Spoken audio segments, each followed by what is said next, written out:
কিন্তু পারস্যের বাদশা জানে না, আরে বাচ্চা যদি ছোট হয়, রাসূলের মুহাব্বত যদি অন্তরে থাকে, বয়স যদি 12 বছর হয়, 12 বছরের বালক তরবারি হাতে নিয়ে রাসূলের ভালোবাসায় দিন কায়েমের জন্য মাঠে ময়দানে যুদ্ধ করতে প্রস্তুত থাকে। কথা বলেন ঠিক না বেঠে? 18 বছরের যুবক আব্দুল্লাহ ইবনে হুযায়ফা কে দেখে আশ্চর্য হয়ে গেল, কি ব্যাপার, দাড়িও নাই, মুছো নাই, সে আবার মুসলমানদের লিডার হয়, মুসলমানদের সেনা প্রধান হয়। পারস্যের বাদশা ডাক দেয়া কয়, হে লিডার আব্দুল্লাহ ইবনে হুযায়ফা, তোমার নেতা কে? বলে, আমার নেতা হলো সাইয়্যিদুনা হাবিবুনা আখিরি নবী পয়গম্বর মুহাম্মদ রাসূলুল্লাহ সাল্লাল্লাহু আলাইহি ওয়াসাল্লাম। সুবহানাল্লাহ বলেন। আব্দুল্লাহ ইবনে হুযায়ফা এই কথা বলার পরে বলে, শুনেছি তোমরা মুসলমান কখনো ঈমান বিক্রি করো না, টাকার লোভে বিক্রি হও না, তোমরা জীবন দিতে রাজি হও, তারপরে রাসূলের ভালোবাসা বলতে রাজি হও না। আমি আজকে তোমাদেরকে পরীক্ষা করব। কিন্তু পারস্যের বাদশা জানে না, তেলে হাত দিয়েছে, হাত দিলেই জ্বলে যাবে। এটা তো মুসলমানদের ঈমান, এটা তো মুসলমানদের তাকিদ, এটা তো মুসলমানদের বিশ্বাস। কোরআনের উপরে ঈমান আনবো, রাসূলের উপরে ঈমান আনবো, রাসূলকে ভালোবাসবো, কোরআনের কথা বলবো, হাদিসের কথা বলবো, সুন্নাহর কথা বলবো, হক কথা বলবো, সুদের বিরুদ্ধে বলবো, ঘুষের বিরুদ্ধে বলবো, জিনার বিরুদ্ধে বলবো, ব্যভিচারের বিরুদ্ধে বলবো। জীবন যায় যাবে, জেলে যেতে হয় যাব, বন্দী হয়ে বন্দী হব, গ্রেফতার হতে হয় হব, তারপর বিন্দু পরিমাণ হকের পক্ষ থেকে কখনো পিছপা হওয়া যাবে না। কথা বলেন ঠিক না বেটে? আব্দুল্লাহ ইবনে হুযায়ফার গর্জন শুনে পারস্যের বাদশা ডাক দেয়া কয়, হে আব্দুল্লাহ ইবনে হুযায়ফা, আমি তোমাকে 1 নম্বর প্রস্তাব দিচ্ছি, তুমি যদি কালিমা ছেড়ে দাও না, তুমি যদি তোমার ধর্ম থেকে ফিরে না আসো, তুমি যদি ইসলাম থেকে খারিজ না হও, তাহলে আমি তোমাকে হত্যা করব এবং তোমার সাথীদেরকে হত্যা করব। আব্দুল্লাহ ইবনে হুযায়ফা রাদিয়াল্লাহু তাআলা আনহু আল্লাহর নবীর সাহাবী, আল্লাহর নবীকে নিজ চোখে দেখেছে, আল্লাহর নবীর কাছে হাত রেখে বায়াত গ্রহণ করেছে, আল্লাহর নবীর জবান থেকে হাদিস শুনেছে, আল্লাহর নবীর জবান থেকে ঈমানের তাকিদের কথা শুনেছে, আল্লাহর নবীর জবান থেকে জিহাদের আলোচনা শুনেছে। আব্দুল্লাহ ইবনে হুযায়ফা ডাক দেয়া কয়, পারস্যের বাদশা রে, তুমি আমাকে বলেছো আমি কালিমা ছেড়ে দিলে না, কালিমা যদি না ছেড়ে দেই তাহলে তুমি আমাকে হত্যা করবে। আমি বলে দিচ্ছি, আমি আব্দুল্লাহ ইবনে হুযায়ফা একা নয়, আল্লাহ তাআলা যদি আমি আব্দুল্লাহ ইবনে হুযায়ফাকে 1000 পান দান করেন, 1000 জীবন দান করেন, এক একটা জীবন ইসলামের জন্য, কালিমার জন্য, নবীর ভালোবাসায় বিসর্জন দিতে রাজি। আর একটু জোরে কোন সুবহানাল্লাহ। পরীক্ষা করতে প্রথমেই ফেল। পারস্যের বাদশা যখন পরীক্ষা করলো, প্রথমেই দেখলো না রে, এটাতে তেলে বাগুনো জ্বলা উঠছে। 2 নম্বর পরীক্ষা, 1 নম্বর পরীক্ষায় পারস্যের বাদশা ফেল হয়ে গেল। পারস্যের বাদশা ডাক দেয়া কয়, ও আব্দুল্লাহ ইবনে হুযায়ফা, আমি তোমাকে বলেছিলাম কালিমা যদি না ছাড়ো তাহলে তোমাকে হত্যা করব। তাহলে 2 নম্বর প্রস্তাব হলো আমার পক্ষ থেকে, তুমি যদি ইসলাম থেকে খারিজ হয়ে যাও, তুমি যদি কালিমাকে ত্যাগ করতে পারো, আমি পারস্যের বাদশা আমার বাদশাহী জগতের অর্ধেক বাদশাহী তোমাকে দান করে দিব। আব্দুল্লাহ ইবনে হুযায়ফা রাদিয়াল্লাহু তাআলা আনহু বলেন, হে পারস্যের বাদশা, ইসলাম ধর্ম আল্লাহ তাআলার পক্ষ থেকে মনোনীত ধর্ম। আল্লাহ তাআলা কোরআনুল কারীমের মধ্যে বলেন, ইন্নাদ-দীনা ইনদাল ইসলাম, নিশ্চয়ই ইসলাম হলো আমার মনোনীত ধর্ম। সুবহানাল্লাহ। আব্দুল্লাহ ইবনে হুযায়ফা ডাক দেয়া কয়, ও পারস্যের বাদশা, তুমি জানো না ইসলাম ধর্ম গ্রহণ করেছি, আল্লাহ তাআলার মনোনীত ধর্ম গ্রহণ করেছি, কালিমা গ্রহণ করেছি, কোরআনকে বুকে আঁকড়ে ধরেছি। তুমি যদি আমাকে অর্ধেক বাদশাহী আমার নামে লিখে দাও, শুধু তাই না যদি তুমি আমাকে এর চাইতে আরো বেশি সম্পদ আমার নামে লিখে দাও, তারপরও 1 সেকেন্ডের জন্য আমি কালিমা ছাড়বো না, 1 সেকেন্ডের জন্য ইসলাম থেকে খারিজ হব না। পারস্যের বাদশা 3 নম্বর প্রস্তাব দিল, তাহলে তুমি যদি কালিমা ত্যাগ করো, আমার সুন্দরী মেয়েকে তোমাকে বিয়ে দিয়ে দিব, আমার সুন্দরী মেয়েকে তোমার কাছে বিয়ে দিয়ে দিব। আমি যদি মারা যাই, তুমি আমার মেয়ের জামাই হিসেবে পরবর্তী বাদশা হইবা। কিন্তু আব্দুল্লাহ ইবনে হুযায়ফা রাদিয়াল্লাহু তাআলা আনহু, আল্লাহর নবীর সাহাবী, যেখানে আল্লাহ তাআলা লোভ সম্পর্কে কোরআনের মধ্যে জানায়া দিবেন, অহংকার সম্পর্কে কোরআনের মধ্যে জানায়া দিবেন, আল্লাহ তাআলা দুর্নীতি সম্পর্কে কোরআনের মধ্যে জানায়া দিবেন, আল্লাহর নবীর সাহাবী থেকে আব্দুল্লাহ ইবনে হুযায়ফা সরাসরি শিক্ষা গ্রহণ করেছে। আব্দুল্লাহ ইবনে হুযায়ফা ডাক দেয়া কয়, ও পারস্যের বাদশা, তুমি তোমার মেয়েকে আমার কাছে বিয়ে দিবা।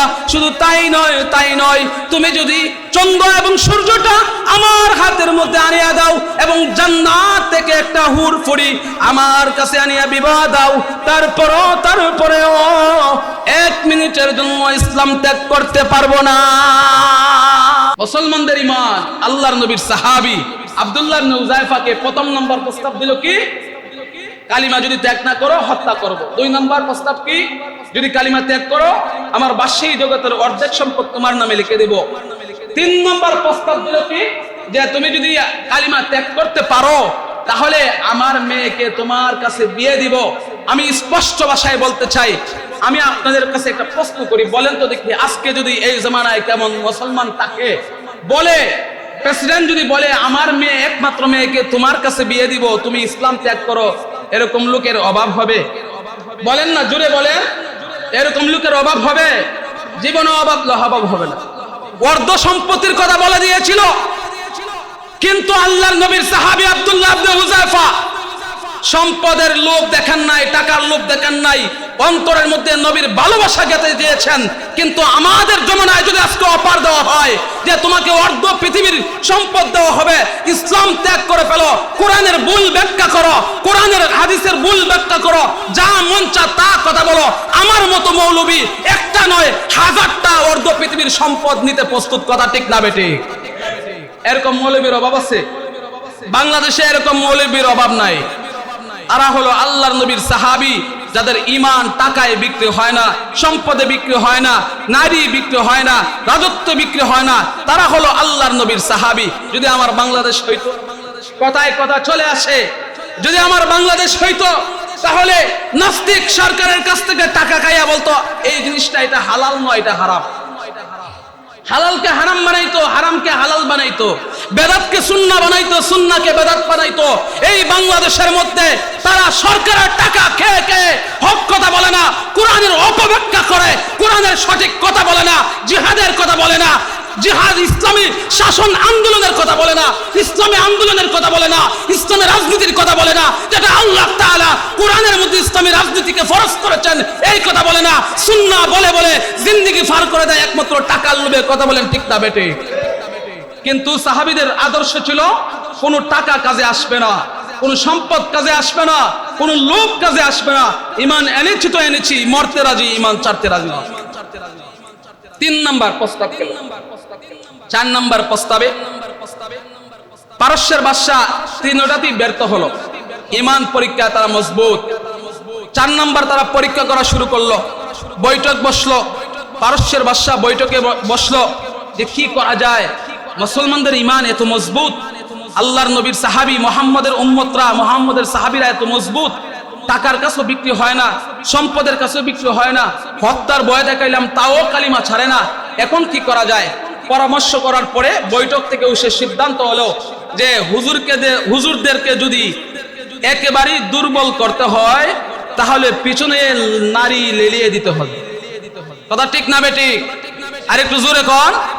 যদি আল্লাহর নবীর সাহাবীদেরকে তোমরা ঈমান হারা করতে চাও, তাহলে তার পিছনে নারীকে লেলিয়ে দিতে হবে, মহিলা লেলিয়ে দিতে হবে। আজকে বর্তমান পৃথিবীতে আপনি তাকায় দেখেন, যারা আজকে হুজুরদের ইজ্জতকে হনর করে, যারা আজকে হুজুরের ইজ্জত চরিত্র নিয়ে, পবিত্র চরিত্র নিয়ে তারা আজকে মন্তব্য করে হুজুরদেরকে ধ্বংস করার জন্য নর্তকী বেলিয়ে দেয়, ওই সাহাবীদের ইতিহাস খুঁজেন আর আজকের ইতিহাস খুঁজেন, কোনো পার্থক্য নাই।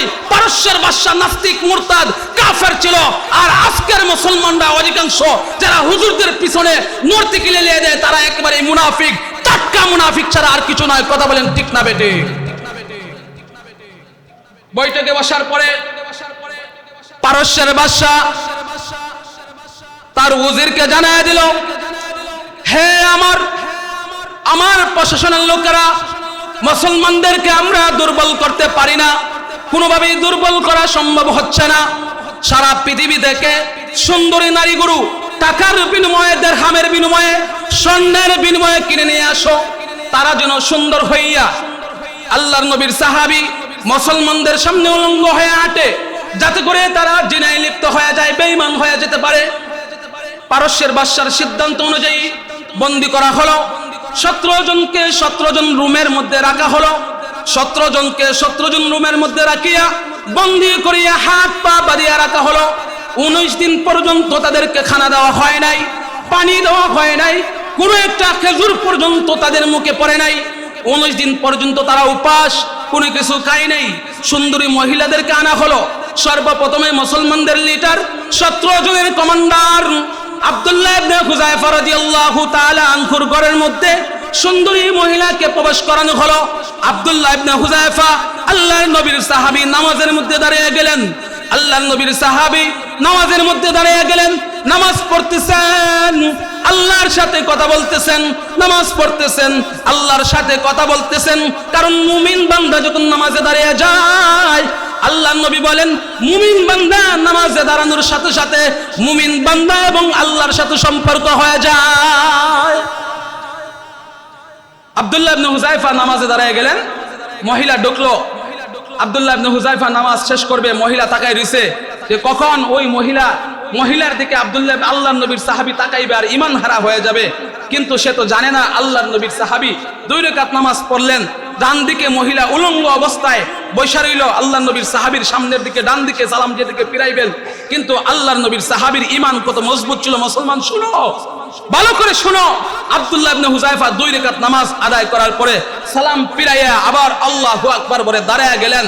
আল্লাহর সাথে কথা বলতেছেন, আল্লাহর সাথে কথা বলতেছেন। সারা রাত্রি পর্যন্ত মহিলা অপেক্ষা করলো, কিন্তু এক নজরের জন্য আল্লাহর নবীর সাহাবী ওই মহিলার দিকে তাকান নাই। সুবহানাল্লাহ। মহিলা সকালে আয়েশা বাদশা কয়, হে বাদশা, তুমি কার কাছে আমাকে পাঠাইছিলা? কোন যুবকের কাছে পাঠাইছিলা? যদি আমি আরো কিছু মুহূর্ত তার পাশে থাকতাম, তার রুমে থাকতাম, তাহলে তার আদর্শে আদর্শিত হইয়া আমি ইসলাম ধর্ম গ্রহণ করতাম। সুবহানাল্লাহ।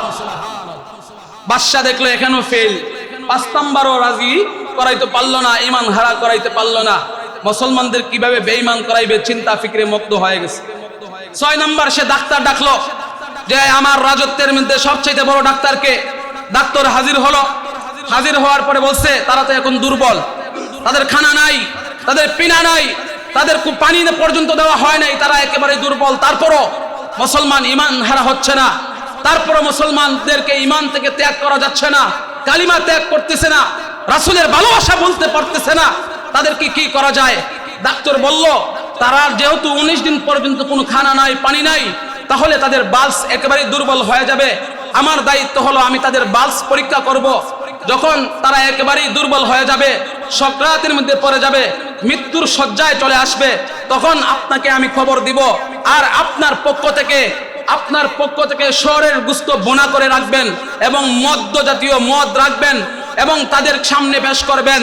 হতে পারে মুসলমান মৃত্যু শয্যায় পেটের বুকে খানায় তৃষ্ণার্ত হয়ে হয়তো মদ পান করতে পারে অথবা শুকরের বোনা গোশত পান করতে পারে। আর যখনই সে মদ পান করবে অথবা শুকরের বোনা গোশত খাইবে, তখনই সে ঈমান হারা হয়ে যাবে। নাউজুবিল্লাহ। সিদ্ধান্ত অনুযায়ী ডাক্তার তাদের পরীক্ষা চলতেছে। এমন অবস্থায় 17 জন মুসলমান সকরাতের মধ্যে পড়ে গেছে। আরে মুসলমান, ঈমান পাইছেন? কিভাবে ঈমান পাইলেন? কার মাধ্যমে ঈমান পাইলেন? একটু বুঝেন, শুনেন। সস্তা ঈমান পাইছেন। নামাজ পড়লেন তো পড়লেন, দাড়ি রাখলেন তো রাখলেন, রোজা রাখলেন তো রাখলেন, হালাল হারাম মিক্স করে আমাদের জিন্দেগি চলতেছে। অথচ আল্লাহর নবীর সাহাবী 1400 বছর আগের দিকে তাকায়া দেখেন 19 দিন পর্যন্ত পেটের মধ্যে খিদা নাই। আমরা যদি হইতাম আমার মতো মৌলবীরা বলতো মরণের সময় শুকনের গোশত খাওয়া যায়, কইতো কিনা কইতো না? আরে ফতুয়াবাজের মুফতির অভাব নাই, মুফতির অভাব নাই। হক কথা বলার সময় বলে হক কথা বলিও না, গ্রেফতার হয়ে যাইবা, সাবধান। হিকমত অবলম্বন করো, হিকমত। ইসলামে হিকমত নাই। ইসলাম চলে কোরআন অনুযায়ী, ইসলাম চলে সুন্নাহ অনুযায়ী, ইসলাম চলে আল্লাহর হুকুম জানাই।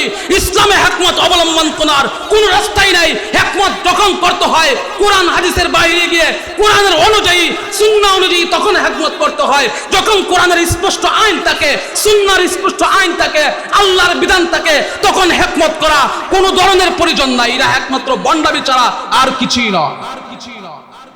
আমার মতো মৌলবী হইলে কত শুকনের গোশত খাওয়া মরণের সময় যায়, জীবন বাঁচাইতে হবে, জীবন বাঁচানোর জন্য মদ পান করা যায়।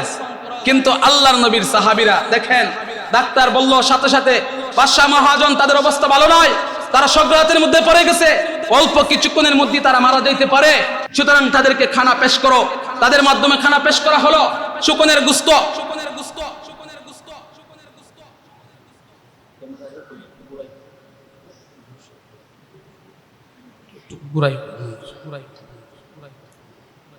শুকনের গোশত পেশ করা হলো, মদ্যপান পেশ করা হলো। বাদশার পক্ষ থেকে জানিয়ে দেওয়া হলো যে তাদেরকে বলবা যে তোমরা তো মৃত্যু সজ্জায় চলে এসেছো, আর বাঁচবা না। এখানে শুকনের গোশত, বোনা গোশত দেওয়া হয়েছে এবং মদ দেওয়া হয়েছে। সুতরাং আল্লাহর নবীর সাহাবীরা আব্দুল্লাহ ইবনে হুযায়ফা ডাক দিয়ে বলে, হে কে আছে, আমার হাত ছেড়ে দাও, আমার হাতের বাঁধন ছেড়ে দাও, আমার পায়ের বাঁধন ছেড়ে দাও, তাড়াতাড়ি আমার সামনে থেকে মদ এবং শুকনের গোশত বোনা আমার কাছ থেকে সরিয়ে নিয়ে যাও। আরে আমি মুসলমান, নবীর উপরে ঈমান এনেছি, ইসলামের উপরে ঈমান এনেছি, আল্লাহর উপরে ঈমান এনেছি। মৃত্যুর সময় আমি শুকনের গোশত খাইতে পারবো না, মৃত্যুর সময় আমি মদ পান করতে পারবো না, কারণ আমি আল্লাহর নবীর সাহাবী। যদি আমি মৃত্যুর সময় মদ পান করে মৃত্যুবরণ হয়ে যায় অথবা বেঁচে যাই, তাহলে পারস্যের বাদশা সারা পৃথিবীর মধ্যে রটায় দিবে আল্লাহর নবীর সাহাবীরা মৃত্যুর সময় হারাম বক্ষণ করে করে মৃত্যুবরণ করেছে। আল্লাহর নবীর সাহাবী বলল, কে আছো, সরিয়ে দাও এগুলো, আমি আমার কাছ থেকে এগুলো সরিয়ে দাও, তাড়াতাড়ি এগুলো সরাও। মুসলমান কখনো হারাম জিনিস বক্ষণ করতে পারে না, মৃত্যু হতে পারে, তারপরও মদ পান করতে পারে না। কিন্তু আফসোসের বিষয়, ইসলামী আন্দোলন বাংলাদেশ নাই বিদায় আজকে মদের লাইসেন্স দেওয়া হয়, আজকে ঘরে ঘরে মদ বিক্রি করা হয়, পাড়ায় গ্রামে মদ বিক্রি করা হয়। অথচ যারা নেতৃত্ব দেয়, যারা মুরব্বী, মদের বিরুদ্ধে কথা বলতে পারে না। খোদার কসম করে বলি, এই কোরআন হাতে নিয়ে বলি, যারা গ্রামের নেতৃত্ব দেয়, যারা দেশের নেতৃত্ব দেয়, সমাজের নেতৃত্ব দেয়, আর যেই সমাজের মধ্যে মদ স্পষ্টভাবে চলে, জিনা ব্যভিচার চলে, গাঞ্জা চলে, তার প্রতিবাদ করা হয় না, সেই নেতাকে জাহান্নামের কাঠগড়ায় সর্বপ্রথম জ্বালানো হবে। আপনার পক্ষ থেকে প্রতিবাদ করতে হবে। আপনার উপরে পরশ করা হয়েছে, আপনি নেতৃত্ব কেনে দেন, তাহলে নেতৃত্ব থেকে সরিয়ে যান, আপনার দরকার নাই। কে বলেছে আপনাকে নেতৃত্ব দেওয়ার জন্য? যদি আপনি মদের বিরুদ্ধে কথা না বলতে পারেন, জুয়ার বিরুদ্ধে কথা না বলতে পারেন, জিনার বিরুদ্ধে কথা না বলতে পারেন, গাঞ্জার বিরুদ্ধে কথা বলতে না পারেন, কোন এলাকায় গাঞ্জা নাই বলেন তো দেখি? কোন এলাকায় গাঞ্জা বিক্রি হয় না স্পষ্ট ভাবে? অথচ আজকে কোন একজন মুরব্বী বলতে পারবে এই গাঞ্জা বিক্রি করতে পারবে না? আমার এলাকায় থাকতে হলে সাবধানতার সাথে অবলম্বন করতে হবে, যুবকদেরকে নষ্ট করা যাবে না। এই কথা কেউ আজ পর্যন্ত বলেছে? তাহলে ইসলামে শান্তি আসবে? কখনো আসবে না, এটা ফরজ বিদআত। 6 নম্বরে পারল না, 7 নম্বরে সিদ্ধান্ত দেওয়া হলো মুসলমানদেরকে কোনোভাবেই কোনো সম্ভব হলো না। এক কাজ করো, 17টা কড়াই তৈরি করো, 17টা কড়াইয়ের মধ্যে লিটারের লিটার তেল তৈল ভর্তি করো, আর ওই তলকে উত্তপ্ত করো, গরম করো, গরম করো, গরম করতে করতে এমন গরম করো যেই গরমের মধ্যে কোনো মানুষকে ছেড়ে দিলে সাথে সাথে সে কয়লা হয়ে যায়, এরকম গরম করো। বাদশার আদেশ অনুযায়ী 17টা কড়াই বানানো হলো। কড়ার মধ্যে তেল দেওয়া হলো, তেলকে উত্তপ্ত করা হলো, গরম করা হলো। গরম করার সাথে সাথে 17 জনের কাফেলা থেকে একজন মুসলমান, আব্দুল্লাহ ইবনে হুযায়ফার 17 জনের কাফেলা থেকে একজনকে সর্বপ্রথম তেলের মধ্যে নিক্ষেপ করা হলো। তেলের মধ্যে নিক্ষেপ করা হওয়ার পরে আব্দুল্লাহ ইবনে হুযায়ফা রাদিয়াল্লাহু তাআলা আনহু কেঁদে দিলেন, কাঁদতেছেন। পারস্যের বাদশা মনে মনে করতেছে, মনে মনে বলতেছে, এখন মনে হয় মুসলমানের হৃদয়ে নাংরা দিছে, মুসলমানের হৃদয়ে ধাক্কা লেগেছে, মনে হয় সে ঈমান ত্যাগ করে ফেলবে, বেঈমান হয়ে যাবে। কিন্তু পারস্যের বাদশা জানে না কেন আব্দুল্লাহ ইবনে হুযায়ফা কাঁদতেছে। আব্দুল্লাহ ইবনে হুযায়ফা বলতেছে, হে পারস্যের বাদশা, আপনি মনে করতেছেন আমি কেন কাঁদতেছি, মস্করা করতেছেন। আপনি জানেন না আমরা মুসলমান, আমরা মুসলমান। আমি কেন কাঁদতেছি জানো? বলে কেন কাঁদতেছো? বলে কাঁদতেছি এই জন্য, যাকে তুমি তেলের মধ্যে কড়াইয়ের মধ্যে ফালায়া হত্যা করলা, সে আমার বাল্য বন্ধু ছিল, সে আমার বাল্য বন্ধু ছিল। সে যদি একটা কাজ করতো আমি 2টা কাজ করতাম। সে যদি যুদ্ধের ময়দানে 20 জন কাফেরকে হত্যা করতো আমি 30 জনকে হত্যা করতাম। সে যদি 100 দিরহাম আল্লাহ রাস্তায় সদকা করতো আমি 200 টাকা আল্লাহ রাস্তায় সদকা করতাম। সব সময় আমি তার সাথে প্রতিযোগিতা করতাম, সে কখনো আমাকে হারাইতে পারতো না। কিন্তু আজকে সে আমাকে হারিয়ে ফেলছে। আমি দেখতেছি আল্লাহর নবী এবং সাহাবী উমর, আবু বকর, তারা 2 সাহাবীর জন্য তৈরি হয়ে আছে, রেডি হয়ে আছে। তাকে যখন তেলের মধ্যে ফেলে দেওয়া হয়েছে তখন আল্লাহর নবী মুস্কি হাসি দিয়ে এটা আমাকে দেখাইতেছে, হে আব্দুল্লাহ ইবনে হুযায়ফা, তোমার আগে ওই সাহাবী জান্নাতের মধ্যে প্রবেশ করে দিয়ে। এই জন্য আমি কাঁদতেছি, যার সাথে সারা জীবন প্রতিযোগিতা করলাম সে আমার আগে জান্নাতে চলে গেল, আর আমি আজকে পিছনে পড়ে গেলাম। এই জন্য আমি কাঁদতেছি। পারস্যের বাদশা আশ্চর্য হয়ে গেল, কি ব্যাপার, মুসলমানদেরকে কোনোভাবেই দুর্বল করা যায় না। 8 নম্বর সিদ্ধান্ত নিল, তাহলে এক কাজ করো, মুসলমানদেরকে ফাঁসির কাস্টে ঝুলাও। কি কাস্টে ঝুলাও? ফাঁসির কাস্টে ঝুলাও। ফাঁসির কাস্টে ঝুলানোর জন্য ফাঁসির দড়ি তৈরি হলো, জল্লাদ তৈরি হলো।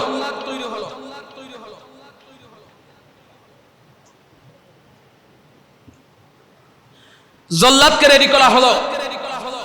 সর্বপ্রথম মুসলমানদের লিডার, 17 জনের কাফেলার লিডার, কমান্ডার, সেনাপতি আব্দুল্লাহ ইবনে হুযায়ফাকে ফাঁসির কাস্টে নেওয়া যাওয়া হলো।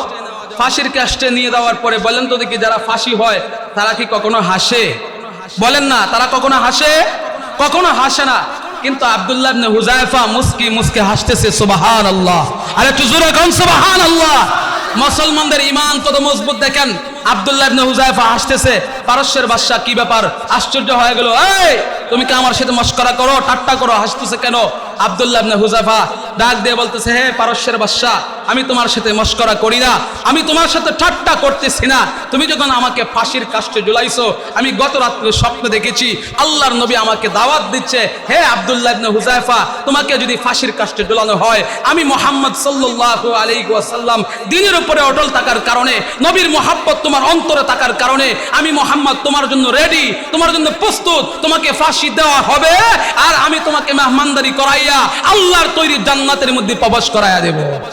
আর একটু জোরে কান সুবহানাল্লাহ। মুসলমানদের ঈমান কত মজবুত ছিল। শেষ পর্যন্ত পারস্যের বাদশা একবারেই নিস্তব্ধ হয়ে গেল।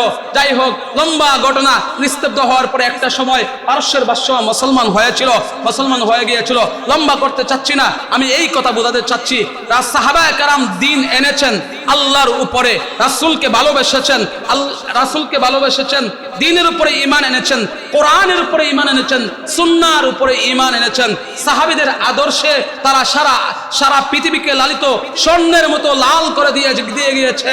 কিয়ামত পর্যন্ত সাহাবীদের আদর্শ যারা অনুসরণ করবে তারাই হবে জান্নাতি, তারাই হবে আহলে সুন্নাত ওয়াল জামাতের অনুসারী।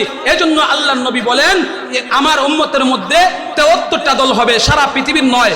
আল্লাহর নবী বলেন, আমার উম্মতের মধ্যে, শুধু আমার উম্মতের মধ্যে 73টা দল হবে, একটা দল হবে জান্নাতি, 72টা দল হবে জাহান্নামী। এখন আমার প্রশ্ন হলো, যদি মাইজবান্ডারি না হয়, আটরশি না হয়, দেওয়ানবাগি না হয়, মাজারি না হয়, শিরিকি না হয়, কুফরি না হয়, বেদাতি না হয়, তাহলে কোন দল জাহান্নামে যাবে?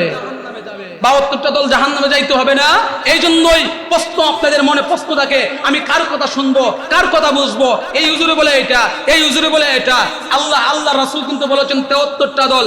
73টা দল যদি না হয় জাহান্নামে কে যাবে? আল্লাহ রাসূলের কথা সত্য হওয়ার জন্য 72টা দল হবে জাহান্নামী। তাদের আকীদা থাকবে স্পষ্ট, একবারেই শিরকি আকীদা, কুফরি আকীদা, বেদাতি আকীদা, এরা হবে জাহান্নামী। আর একটা দল হবে যারা একমাত্র কোরআনের উপরে ঈমান আনবে, সুন্নাহর উপরে ঈমান আনবে, সাহাবীদের আদর্শে চলবে, রাসূল যেভাবে বলেছেন সেইভাবে চলবে, রাসূল যা আদেশ করেছেন তা পালন করবে, রাসূল যা নিষেধ করেছেন তা মানবে, সাহাবীদের আদর্শ অনুযায়ী চলবে। সেই হবে আহলে সুন্নাত ওয়াল জামাতের অনুসারী, আর ওই দল হবে জান্নাতি। তাহলে বুঝে থাকলে বলেন তো দেখি, কোরআন সর্বপ্রথম কিসের উপরে ঈমান আনতে হবে? কোরআনের উপরে। সর্বপ্রথম কিসের উপরে? কোরআন 2 নম্বর, সুন্নাহ 2 নম্বর, সুন্নাহ 3 নম্বর, সাহাবী। এখন বলেন তো দেখি, আল্লাহ তাআলা কোরআনের মধ্যে যা হুকুম দিয়েছেন, যদি আপনার মন গড়া কোনো হুকুম পালন করেন, এটা আল্লাহর হুকুম মতো হবে না আল্লাহর হুকুমের বাইরে হবে? আল্লাহর হুকুমের বাইরে গেলে আপনার সব হবে। উদাহরণ একটা কথা বলে দেই, নামাজ যদি ফজরের নামাজ 2 রাকাত, আল্লাহ বলেছেন 2 রাকাত পড়ো, রাসূল বলেছেন 2 রাকাত পড়ো, আপনি যদি পড়েন না, সবের কাজ, নামাজ পড়া সবের কাজ, আমি নামাজ পড়বো 4 রাকাত, নামাজ হবে? কথা বলেন, নামাজ হবে? সুতরাং স্পষ্ট কথা, যে কোনো আমল, যে কোনো নফল আমল, ওয়াজিব আমল, সুন্নত আমল, ফরজ আমল, যেটা আল্লাহ রাসূলের জীবনের মধ্যে পাওয়া যাবে, আল্লাহর হুকুমে পাওয়া যাবে, সাহাবীদের আদর্শে পাওয়া যাবে, সেটা মানা যাবে। আর যা রাসূলের জিন্দেগি পাওয়া যাবে না, কোরআনে পাওয়া যাবে না, সাহাবীদের আদর্শে পাওয়া যাবে না, তা কখনো মানা যাবে না। তা মানা মানে স্পষ্ট বিদআত। আর বিদআত সম্পর্কে আল্লাহর নবী বলেন, শাররুল উমুরি মুহদাসাতুহা ওয়া কুল্লু মুহদাসাতিন বিদআ ওয়া কুল্লু বিদআতিন দালালা ওয়া কুল্লু দালালাতিন ফিন্নার। ইসলামে যেটা নাই, কোরআনে যেটা নাই, নবীর আদর্শে যেটা নাই, সাহাবীদের আদর্শে যেটা নাই, সেটা নিয়ে যদি কেউ লাফালাফি করে, সেটা যদি সওয়াবের উদ্দেশ্যে কেউ করে, তাহলে সে স্পষ্ট বেদাত করলো। আর যারা বেদাতি করলো তারা গুমরা, আর যারা গুমরা তারা পথভ্রষ্ট, আর যারা পথভ্রষ্ট তারা অবশ্যই জাহান্নামী, তারা অবশ্যই জাহান্নামী। এখন বলেন, আপনারা জাহান্নামে যাইতে চান না জান্নাতে যাইতে চান?